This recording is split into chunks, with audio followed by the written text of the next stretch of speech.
Israeli सेना ने Iran को घेर लिया। अगले 24 घंटे के अंदर क्या दुनिया के नक्शे से मिट जाएगा एक देश?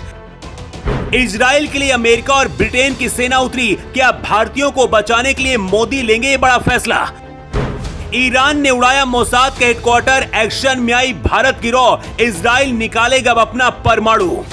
अमेरिका ने ईरान को चेतावनी देते हुए कहा था कि वो इजराइल से दूर रहे, लेकिन वो नहीं माना और इसका अंजाम अब बहुत बुरा होने वाला है। अमेरिकी सेना अब इजराइल के साथ उतर गई है और उधर ब्रिटेन की फौज भी तैयार बैठी है। जिस इजराइल में ईरान ने हमला किया है वहां भारत के हजारों लोग भी फंसे हैं। तो क्या भारत की सेना भी इजराइल के युद्ध में उतरने वाली है? और मोदी क्या करने वाले हैं? क्या विश्व युद्ध शुरू होने जा रहा है? क्योंकि ईरान के साथ जहां दुनिया के कट्टर मुस्लिम देश खड़े हैं, वहीं इजराइल के साथ ब्रिटेन, अमेरिका ने लड़ने का ऐलान कर दिया है। इजराइल ने पूरे ईरान को घेर लिया है। अगले 24 घंटे में क्या होने वाला है, उससे पहले अब तक क्या हुआ वो जान लीजिए।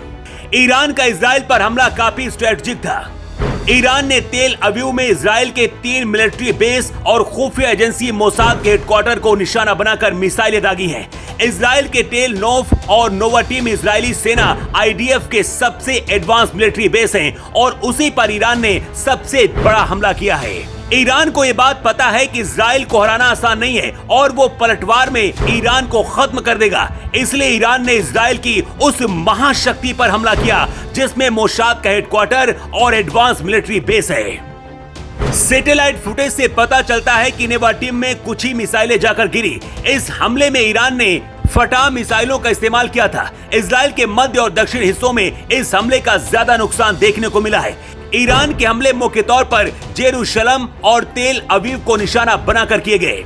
इन हमलों के बीच इजराइल में रात भर सायरन बजते रहे। तेल अवीव में सायरन बजते ही लोगों को जहां मौका मिला वहीं पर शरण लेने पहुंच गए। इजराइल में जगह जगह बॉम्ब शेल्टर्स और बंकर्स बने हुए हैं। सबसे ज्यादा डरावनी बात यह है कि ईरान ने हमला करने के बाद इजराइल को चेतावनी भी दे दी है।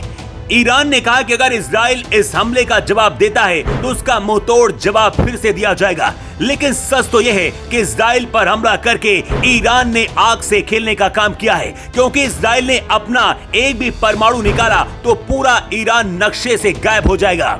इतना ही नहीं, इजराइल के साथ भारत भी खड़ा हुआ है। अमेरिका तो पहले से इजराइल की तरफ से लड़ रहा है और जब ईरान ने हमला किया उस दौरान ईरान की कई मिसाइलों को हवा में ही अमेरिका की सेना ने ध्वस्त कर दिया है।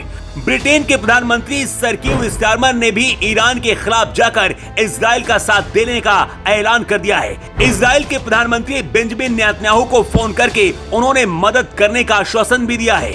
इसके साथ ही ब्रिटेन के पीएम स्टारमर ने कहा है कि हम इजराइल के साथ खड़े हैं और संकट की इस घड़ी में इजराइल को आत्मरक्षा करने का अधिकार है। इस बीच ब्रिटेन के रक्षा मंत्री जॉन हीले ने कहा है कि ब्रिटेन की सेनाओं ने भी मिसाइलों को नेस्तनाबूद किया है। इधर हिजबुल्लाह के सरगना नसरुल्लाह को खत्म करने के बाद लेबनान के अंदर करीब 50 किलोमीटर तक इजरायली टैंक और सेना पहुंच गई है। पेजर अटैक, वॉकी टाकी हमला, एयर स्ट्राइक के बाद अब सामने से दुश्मन आते देख हिजबुल्लाह के लड़ाके इलाका छोड़कर भाग रहे हैं। उस इलाके में बची है तो सिर्फ लेबनान की खाली इमारतें, जिसमें इस जंग से पहले करीब 10 लाख लोग रहा करते थे, लेकिन अब यहाँ पर खंडहर नजर आते हैं।